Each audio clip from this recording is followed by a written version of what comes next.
Want to better understand yourself, others, and the best path for your life? Welcome to Authentic Living, podcast for a better life. The podcast where we delve into life themes and how learning who you authentically are can change your entire life. Here are your hosts, John Voris and Kim Eley. All right. Well, here we are again. Your co-host, me, Kim Eley, and also John Voris. Hello. Hello. And I am excited to dive into this topic today because we've talked a lot about authentic systems, and authentic systems is about who you are, correct? Correct. Mm-hmm. But in your studies and research, there have been times when somebody does something opposite to who they are. That's very true. I'm setting this up very mysteriously so that you can explain it to us. But if you wouldn't mind, please jump into what we're talking about today, which is rejuvenation. All right. Well, during the day, we're always acting and, let's say, believing in ways that express our authentic identity. Right. And so that takes a lot of energy. Mm-hmm. And what we'd like to do sometimes is take a break and escape. Yeah.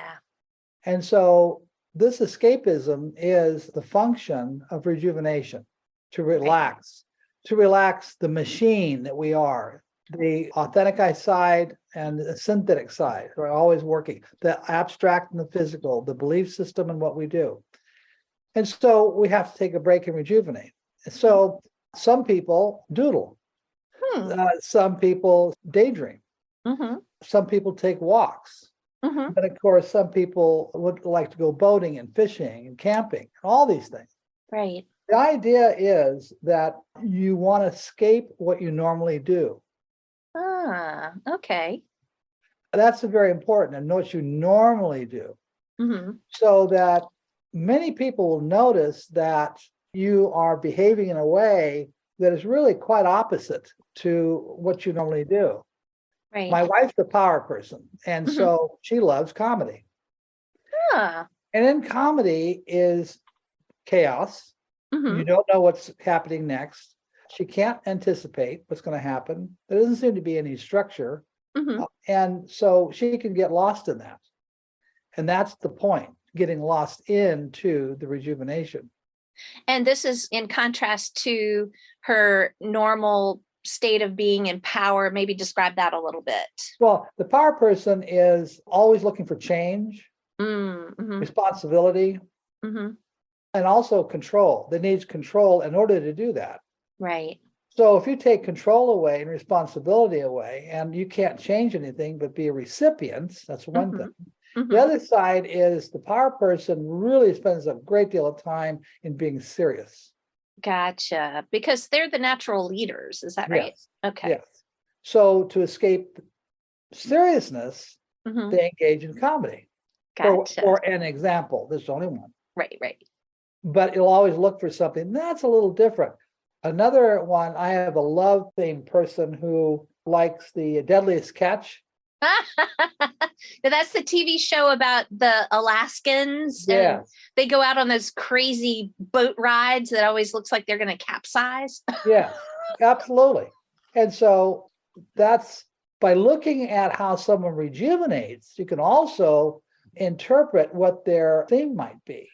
Ah, so you could look at, if you enjoy doing this activity, it's the opposite of what that type of rejuvenation is. Right. Ends up being their life theme. Right. Interesting. What Right. about you? Because I know you're a wisdom life theme. Well, what I do is I like to take a long trip and not have a book in my hand and not learning anything and being on the receiving end, traveling, maybe up in the mountains or something. And the point is when I do an assessment, we have a session, they all receive the answer, your rejuvenation is chaos and the unknown. Mm-hmm. And the reason is each individual has their own type and kind of rejuvenation. Right. Okay.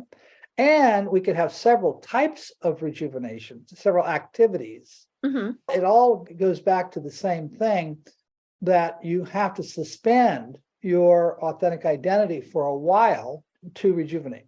And I'm thinking, and tell me if I'm on the right track, it kind of makes sense because if you're in the state of being all the time, like you said, you exert a lot of energy while you do that being, but all of us need, I think they call it in the military R&R, rest and relaxation.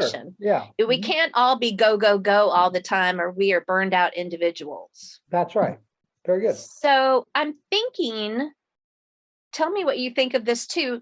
With rejuvenation, there's probably different forms of it. Like there could be a short rejuvenation, there could be a longer rejuvenation. Like I'm thinking of a vacation versus maybe watching a quick television show. Oh, sure. In fact, you could be an accountant and sitting at your table and doodle for 5 minutes, and then you get back to work. Right. You could stare out the window. You could do anything that escapes your authentic identity for just a moment to a vacation. But what's interesting is you hear many people say, my God, I went to vacation in Hawaii and I had to come home to relax. What's that all about? Well, all they're doing is taking their authentic identity to Hawaii, and they're not rejuvenating. Ah, I see. I'm picturing the person who has their laptop in their lap on the beach, like they're not enjoying it. Yeah, that's what they do. Gotcha. But you have to set that down, and you have to completely abandon that for a while, right, in order to escape. The other is in games, for example. Let's say you'd be a card game, you're going to see a baseball game, whatever. But all four are drawn to, say, football, baseball, basketball, etc. Mm-hmm. But the point is that games are designed to have a purpose, mm-hmm. and it has meaning in itself, mm-hmm. and it has a relationship to you, mm-hmm. and it's about some form of action is involved. Gotcha. Okay. So you could be playing cards, you could be playing chess, you could go to a football game, basketball game, where there's more excitement. Mm-hmm. It gets closer to identifying what a justice person is because of lack of harmony. Gotcha. Anxiety. Mm-hmm. You don't know what's next. Right. Okay. And so the lack of harmony and balance is what these sports are all about. It's occurring For to a justice person. It's occurring to me as well is the fact that I think this is true for, vacation, is that with the games, like for instance, with sports, because that is a different world, it has its own rules, you can rejuvenate. But tell me this, it's also sort of a safe space, quote unquote, because in the quote real world, when we're interacting with people, depending on what our job is, like let's say there's somebody who's a nurse, their job is probably intense, and any decisions that they make are, literally life or death. In a game, say the same nurse goes off duty and goes and plays volleyball with her friends. She can bring some intensity, some ferocity to that, but presumably nobody's going to die. Right? Oh, yes. Okay. That's a good way to look at it. Gotcha. So speaking of justice people, we talked about how power and wisdom and love people rejuvenate, but we didn't talk about how justice people rejuvenate. Oh, very common is games. Like my son-in-law loves going to the baseball and football games. And the other thing he likes is horror movies. Because remember, the justice people are a combination of love and wisdom. Right. So he has two styles of rejuvenation. And interesting. Yeah, so the opposite of caring can be like something like the horror movies that he watches. Right. What about you? I'm laughing at that because I am a huge horror movie fan, and I am a love life theme, but golly, I just love a good horror movie. And it's funny because my friends will be like, Kim, you're so nice. You seem like such a pleasant person. Why do you want to watch these horror movies? I'm like, I love them. I escape in them. They're so much fun. And not that I want to live out. I don't want to live out the horror movie, but I enjoy watching it. It's a great escape. Right. And so I have a love theme who rejuvenates through that deadliest catch. Right. You start seeing a pattern. Right. And so the idea of that is, one is to give people permission to Mhm, rejuvenate mhm. because it's essential to the overall mental state. And the Definitely. other is you can actually look at someone's form of rejuvenation and possibly extrapolate their theme. Gotcha. Okay. Gotcha. And so that's another method that I used when I was out in the world and I was in sales, is Mhm. I watched what they did for fun as much as what they did that was serious. So I have a question for you based on that, because we were talking about, for instance, games and sports. And I think you had said that all four life themes, love, justice, wisdom, and power, enjoy games and sports, correct? Right. So I imagine, knowing what I know about authentic systems, that they probably enjoy that sport or game, but probably each of them is coming from a different standpoint or a Yes. different viewpoint. So how do you extrapolate that? I guess you couldn't just say, and I could be wrong, but you couldn't just say, oh, John likes to play golf, so therefore he's a this life theme. It's not quite as cut and dry as, oh, you like to go surfing, so you must be this life theme. Well, you look at all of it. It's Okay. holistic because you can have all four quadrants like one specific sport, but Mhm. you're right. It's all going to be on what are they getting out of it individually. Right. Okay. Right. So let's say golf. Now, I used to golf when I was in high school. Oh, did you? Okay. Yeah. And I was very bad at it. Oh no. And part of that was because it takes a lot of practice. It And I does. didn't want to devote the time. But anyway, the point is that what I liked about it was you're out golfing, and I really liked where I was golfing. I liked they're beautifully groomed courses. You're with other people, and that's where the little bit of the chaos could occur. Right. What I didn't like about golf is I could not know where the ball's going to go. Ah, and as a wisdom person, that probably drove you up a tree. Drove me crazy because I tried to hit the ball in a certain way and it wouldn't go there. So Mhm. it's not the fact that the ball didn't go there, Mhm. but I could not predict properly. Ah, so that was chaos, but not in a pleasant, rejuvenating form Yeah, for you. there's no, what does this, when I hold a club this way and I do this and that, what is this all should coalesce into some form of meaning that I can anticipate. Right. But I'm in a sport. I mean, that was a ridiculous position to be in. Yeah. See, now I enjoyed chess though. Oh, I bet you did. Yeah. And I went to many tournaments and did well. And that's because Awesome. I can control my side. I couldn't control their side, but that was the challenge and that was fun. Right. So I imagine, again, tell me if I'm on the wrong track, but with chess, because you enjoyed playing that, a lot of chess has to do with not only understanding how the different pieces on the board move, but the strategies involved. Did you read up on it as you were playing? Yes. The real, to be a master in Mhm. chess, you have to live your life doing that, reading Right. books. And Yeah. I went to a chess tournament in Las Vegas, and they had a whole room of books on chess Yeah. Oh, I and bet. different moves and all the history of games. And what these people do is actually memorize usually about the first 18 moves, but the opening is what they call it, the opening, Mhm. maybe 15 moves. They Mhm. memorize every possibility. Wow. And I'm not going to do that. Now that sounds like work, and that's not what I'm into.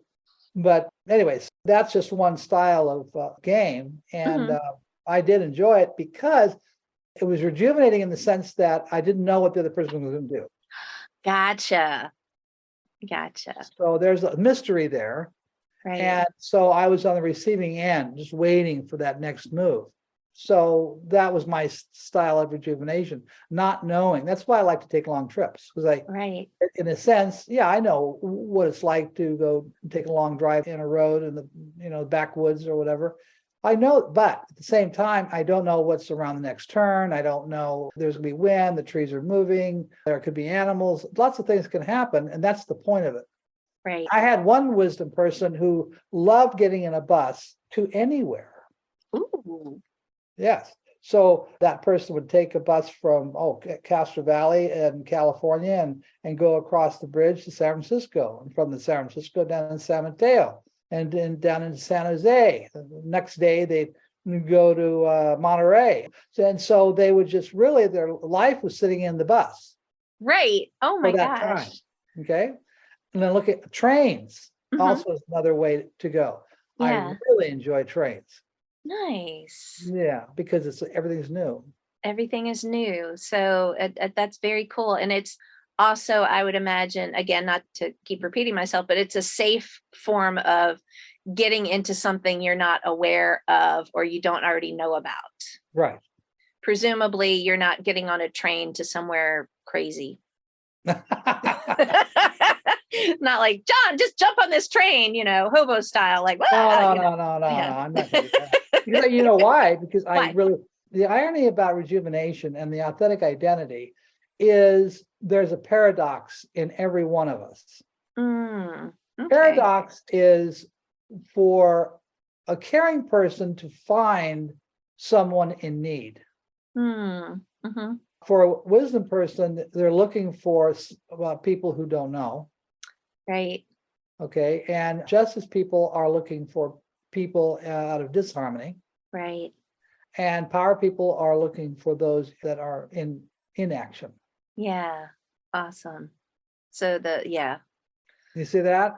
So that's the paradox of it all. And so that's important because it creates tension. Mm-hmm. And tension is, in a sense, the core of motivation. Mm-hmm. Mm-hmm.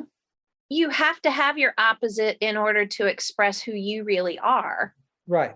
Because if I didn't have people to care about, if you didn't have people to educate or inform, if we didn't have those people, it's like the people with whom you've worked who haven't found their purpose. I'm thinking of a few episodes ago when we talked about the gentleman who his need was to help other people. Mm-hmm. And his family was like, what are you doing? We don't understand why you keep getting into these situations. He was volunteering to help his friends at restaurants. It seemed very transient and temporary, but he needed those people who needed help. In order to be the helper, he needed the people who needed the help. Exactly. Yeah. Sorry, I hope that's not a blinding glimpse of the obvious, but that just occurred to me that we have to seek those people who are opposite of us. That's why we all get along together. Isn't that a very love person thing to say? That's why we're all connected and we need each other. There you go. There you go. I'm very on theme, John. I am very on theme. So Yeah, absolutely. awesome. So, that's people. We just think that play is entertainment, and it is. We leave it at that. Quite often. Right. Now, lots of studies on when you get into children, they're learning a great deal. Their minds are growing. And the one focus is they're learning symbolism. So when you're young, you always pretend. And you come up with ideas of, today I'm going to be a cowboy and I'm going to go get that board 2x4, and it's only about 4 feet long. And I'm going to put string around it. And that's going to be my horse. I'm going to drag that around the yard and gallop and tie him up to the trees, right? So I'm going to be a cowboy for maybe 20 minutes. I don't know. Yeah. And then maybe I might get bored and say, no, I want to be a 4-star general. I have an army. And so I will create that. And how many kids, they get a large box, they get a gift. Here's a large box, and what do? They create a little hole in the box, and they get in the box because that's their fort, or that's their house, or whatever. And they're going to play army. Maybe they might even cut out windows. It's all about learning what a symbol is. Oh, I love that. Well, John, we need to take a quick break, but when we come back, let's keep diving into rejuvenation and the symbolism. Very good. After a quick break, John and Kim will be back with more of Authentic Living, podcast for a better life. Hi, I'm Kim Wells Eley, and with my company, Kiwi Publishing, KWE Publishing, I help take people from idea to published book. But you know about me, I want to share with you today is about an amazing nonprofit called Podium RVA. It's fantastic. They work with public schools, youth development networks, and community centers across the greater Richmond area to bring writing, communication, and leadership workshops to RVA youth. Podium mentors meet weekly all year long with youth in workshops, preparing them for participation in podium publications, such as their annual literary journal and quarterly zines, and showcases to share their creative voices with the larger communities. It's a super fun, amazing group, and I love what they're doing. So check out podiumrva.org and support them today. They're amazing. Welcome back to Authentic Living, podcast for a better life. Here's John Voris and Kim Eley. All right, so we are back and we're talking about rejuvenation, and we were talking for the break about symbolism, especially how kids play, correct? Right. And during that time, it's all about learning symbolism and how it works. And what they're doing also is engaging in archetypes. Ah, how so? Well, because an archetype is, let's say, if I say the word sadness. Okay. So we know that's different than joy, Yes. but we just know it. Right. Nobody has to tell us. No. Yeah. But we practice when we're young, we experience these things and practice dimensions of an idea like love or envy or jealousy or anger, whatever it is, doesn't matter. We start seeing the boundaries of each one, how they're related and how they're not related. Gotcha. And so that part of this exercise begins when we're young. This is from Jean Piaget, who was a French child psychologist. Great deal of research during that time. And this is what he came up with, and I thought it was very interesting. I used it out in my studies and field, and it found it consistent. Excellent. Very cool. So I wanted to ask you about an aspect of rejuvenation, and that is permission. Yes. So when you are engaged, let's say you're watching television, and you feel relaxed and you're having a great time, and you know there's dishes to be cleaned. Have you been to my house, John? There's always work to do. It doesn't matter when. So you watch TV and then you see a story and then it's over and I'd like to see one more, and then no, I've spent enough time. I have to get those dishes.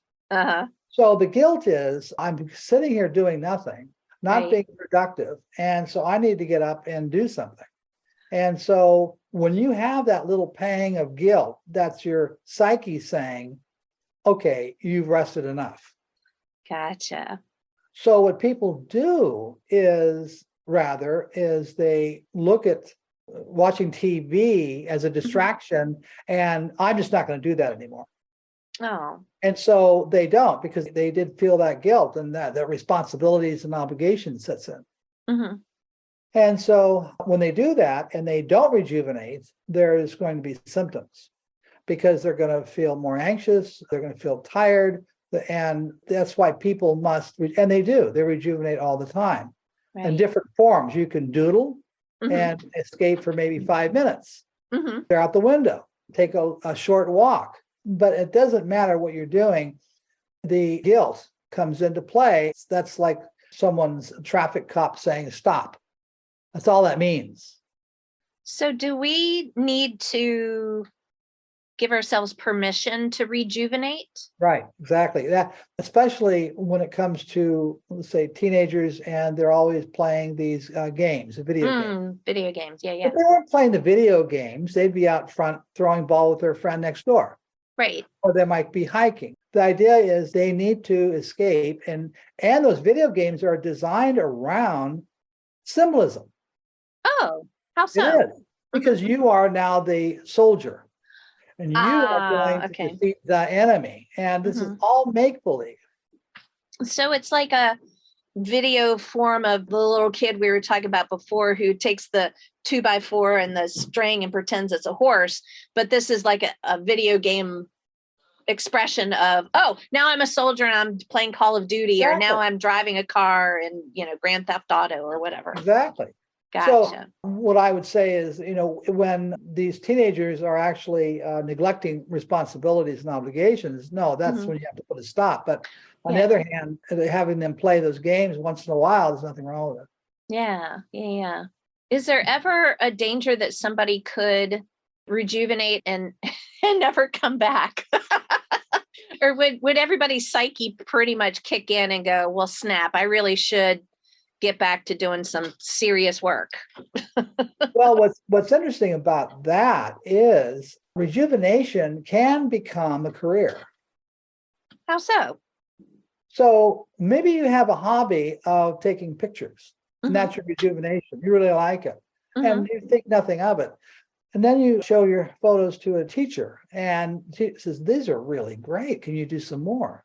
Yeah. And so, oh, okay. So you go out and you take some more pictures and more pictures and more pictures. And people say, can you submit this to the school newspaper or whatever?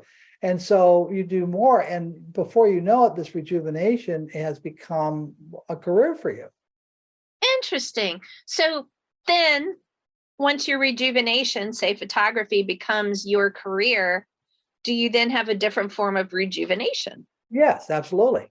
Gotcha. That Well, makes sense. Yeah. Yeah. But in that moment of rejuvenation is you're escaping. For example, I knew a justice person who was a professional photographer. And the reason why it worked for him is because he was always looking for harmony. Ah, okay. So he really enjoyed nature photos, Mm-hmm. and he would send them into magazines Mm-hmm. and get paid for them. And he did Oh, a great that's job. awesome. You know, Yeah. so that's rejuvenation. And Yeah. you can actually if you could make money from it, great. And a lot of people do. Yeah. Oh, that's fantastic. That's where you get the phase. When you go to work, it shouldn't be work, it should be fun. Right. Like, what is the expression? If you do what you love, you never work another day of your life, which Right. is a little misleading because that makes it sound like, I never have responsibilities again. That's not what they mean, but No. Now that what's happening is what you do for a living. Mhm. That's the authentic question for you. Mm. But what you do with the money is something different. Oh, okay. Tell me more. Well, it's like if you have responsibilities for what? Paying the bills, right? Right. Yeah. So you have to do that. But how you do that, the bills don't care. Right. The bills don't care if you, washed cars or you took Right. pictures. Right. Yeah. The money is the money. That's right. So, So then that form of obligation is very, very different.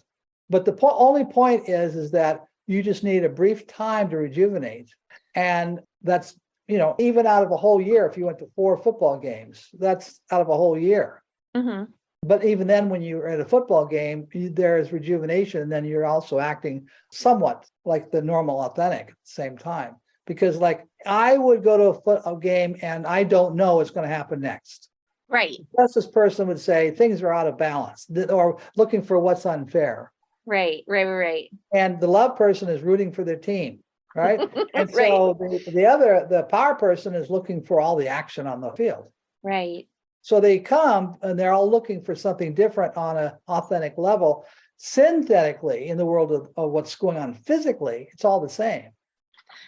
So I have a question. Okay. Because, we've talked before about the book I wrote, Tickers, where I interviewed people who do what they love for a living. And so let's take an example of, there was a gentleman I interviewed who used to work in corporate IT. And then later he ended up teaching classes on his own about an IT, sort of like quality assurance. It's called CMMI, Capability Maturity Model Indicator. But he teaches it, I know, right? Easy to say, but he teaches it in a really fun and entertaining way. So he took something that he was an expert in and made it fun. So he, in a sense, because he wasn't enjoying his corporate job, he ended up setting up his own shop, and now he does things his own way. sort of in a sense, he's rejuvenating even though he is doing his job. Does that make sense? Like, let's say we had talked in previous episodes about like jobs you had taken on, like, for instance, door-to-door sales, which wasn't your authentic identity. You took it on, you were able to, figure it out, but it never was your authentic identity. It didn't really set well with who you really are. Yeah, your authentic identity is designed to direct your experiences in life, okay? But it's an influence. It doesn't control. Gotcha. Because many people, in fact, most of my clients that I see come to be assessed because they are miserable at work. And yet they chose that work. Right. Why?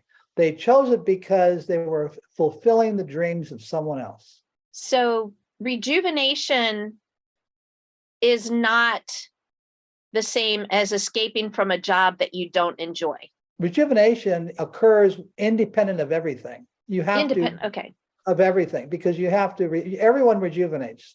Even if you're homeless people rejuvenate. It's just part of who we are is we're on, I'm going to call it on, and then we have to take time off. It's not, I guess the reason I'm asking this is because I know a lot of people who will say, oh, I hate my job. I can't wait to retire. I'm so glad I go on vacation because then I can escape from all that. And I guess I just wanted to differentiate that kind of experience from you can enjoy your job and still need to rejuvenate. Well, getting back to why they're unhappy with their job, but they're still there, right? Right. So there's a separation between doing and being. Right. So I love who I'm being, but I don't like what I'm doing. Right. I don't like who I'm being, but I love what I'm doing. That's the trap that people get caught in. So I knew a gentleman who he worked for the IRS.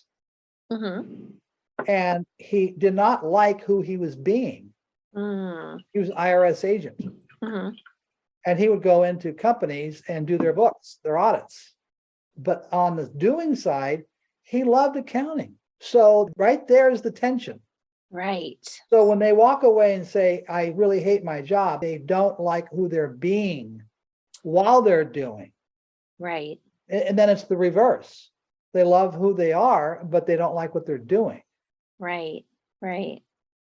Now, that was consistent with all the attorneys that I've seen. Oh, interesting. Yes. They loved being an attorney, but they didn't like what they were doing. So I'm trying to think, do you have an example of that? Sure. For example, just many people, when I use the word justice, it just really means harmony, balance. Right. And so a lot of attorneys are justice themes. And because of that, they have a very strict moral sense of what's going on.